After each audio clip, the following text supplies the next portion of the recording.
na ulit kami sa dock area. Ayan. Balik na ulit kami doon after kasi natanggal na yung rudder, tanggalin na yung posisyon, may na sila. Ayan, babalik na kami doon. 2 weeks daw kami ulit doon.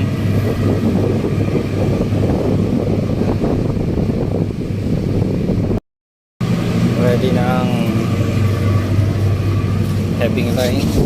Iko-cross ulit yung shore cable.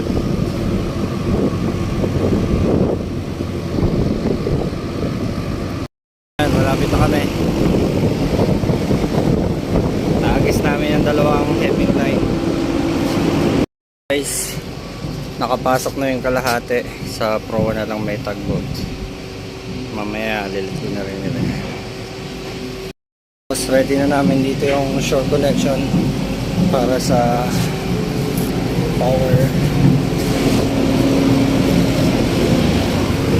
Crossing yung cable dito sa Pro. Sa Pro naman yung magsasend ng heaving line para sa cable.